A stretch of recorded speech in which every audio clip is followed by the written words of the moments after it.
La programmation graphique est un domaine vaste et polyvalent couvrant de nombreux métiers et applications, que ce soit dans le jeu vidéo, le cinéma ou encore à des fins industrielles.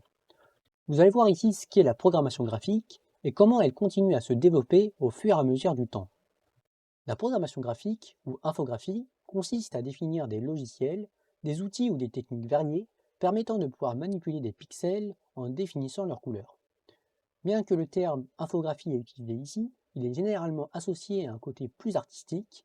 En anglais, on parle de computer graphics, un sous-domaine de l'informatique qui fait davantage référence à l'aspect technique. Sur cette chaîne, ce qui va nous intéresser principalement, c'est le rendu 3D. Le rendu 3D, c'est une technique ou des techniques permettant de pouvoir simuler un monde 3D dans le but de pouvoir la représenter sur une surface 2D.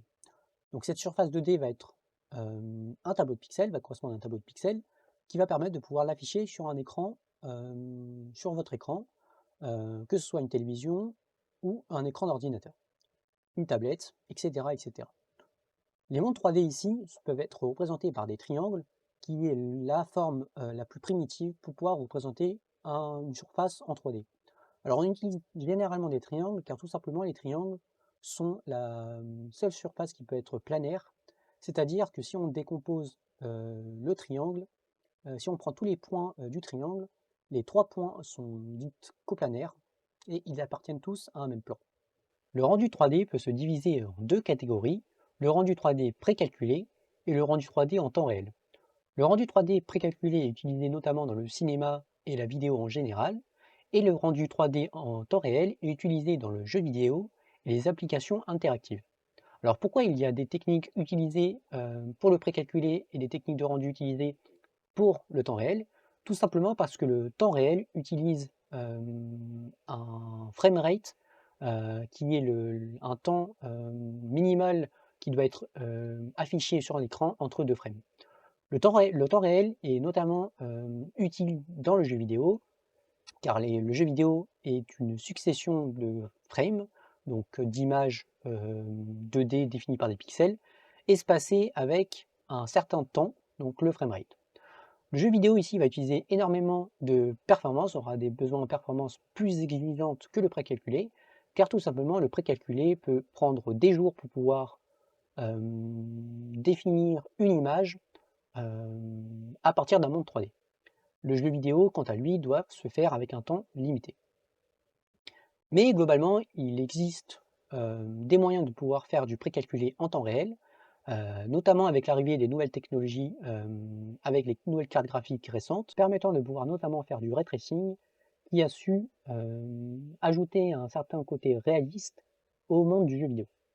Vous avez sûrement déjà entendu parler de ray tracing, une technique bien que annoncée comme étant une révolution dans le jeu vidéo, a été développée dans les années 80, voire moins même, qui a pu être utilisée notamment dans le rendu 3D précalculé et non en temps réel, mais qui a pu maintenant, actuellement, avec les nouvelles avancées technologiques, a pu se faire en temps réel, bien que les performances ne sont pas toujours équivalentes aux performances utilisées par d'autres techniques de rendu 3D en temps réel. La technique de rendu en temps réel qui a su faire ses preuves jusqu'à maintenant est la rasterisation, qui est la technique la plus utilisée en temps réel, même aujourd'hui, notamment dans le mobile ou dans toutes les jeux vidéo et applications interactives demandant des performances exigeantes que le ray tracing ne permet pas de pouvoir atteindre.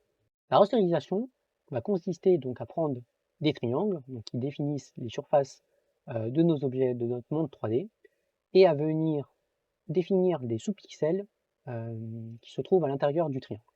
On peut utiliser différents algorithmes pour le faire. Donc on a l'algorithme Skyline, donc qui va venir parcourir le triangle de haut en bas et de droite à gauche en définissant le triangle. Bien que la rasterisation soit une approche en deux dimensions, donc la rasterisation ici c'est la deux dimensions principalement, les points du triangle ici qu'on définit c'est des triangles qu'on définit dans l'espace de notre écran, donc affichés sur l'écran. Le processus qui va permettre de pouvoir accomplir la transformation d'un monde 3D en deux dimensions va notamment se faire avec ce qu'on appelle une pipeline graphique.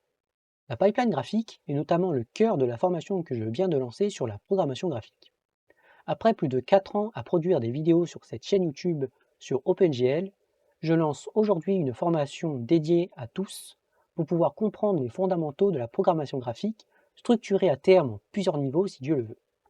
Ce qui est proposé ici, c'est le niveau 1, une formation débutante, accessible à tous ceux ayant une base en programmation, conçue comme une introduction aux fondements de la programmation graphique.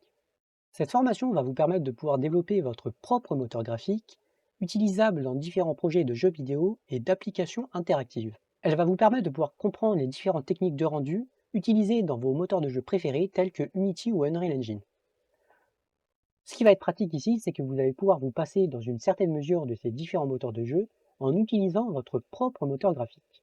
La formation est organisée en 5 sessions, à raison d'une session par semaine, le samedi matin de 9 h à 13 h, débutant le 3 mai 2025. Pour ceux qui souhaitent en savoir un peu plus sur cette formation, je vous laisse le lien en description. Sur ce, revenons à notre explication sur la pipeline graphique. La pipeline graphique est une série d'étapes permettant de pouvoir transformer un monde 3D en un rendu 2D. Prenons un exemple de la pipeline graphique telle qu'elle a été définie par OpenGL. L'une des étapes cruciales est le Vertex Shader, un programme qui va permettre de pouvoir transformer les triangles définis en 3 dimensions pour les préparer à la rasterisation. Le Vertex Shader est un programme programmable par le développeur qui va permettre de pouvoir appliquer diverses transformations, généralement matricielles, au point du triangle représentant le monde 3D. Alors sans entrer dans les détails, les points envoyés en entrée du Vertex Shader sont d'abord définis dans ce qu'on appelle un espace local, ensuite ces points seront transformés dans le Vertex Shader pour être projetés dans l'espace NDC, un espace de dimension 2. À ce stade, tous les triangles se trouvant en dehors de cet espace NDC sont ignorés et ne passeront pas à l'étape de rasterisation. Une fois que le monde a été rendu, d'autres étapes interviennent pour améliorer la qualité visuelle de votre image. C'est ce qu'on appelle notamment le post-processing, une série d'étapes permettant de pouvoir modifier le rendu final, comme par exemple l'application d'effets tels que le motion blur, l'occlusion ambiante, le bloom ou le depth of field. Ces effets permettent de pouvoir donner un aspect plus réaliste ou plus stylisé à l'image en fonction de l'intention visuelle recherchée. Comme vous avez pu le constater, la programmation graphique est un domaine vaste et complexe qui a su évoluer à travers le temps, notamment avec l'arrivée des nouvelles technologies, et qui, je pense, a beaucoup d'années devant lui. N'hésitez pas à me faire part de vos suggestions en me donnant des idées de sujets de vidéos, notamment liés à la programmation graphique ou au moteur de jeu en général. Je vous dis à la prochaine, c'était Marwan pour de nouvelles quêtes d'un programmeur.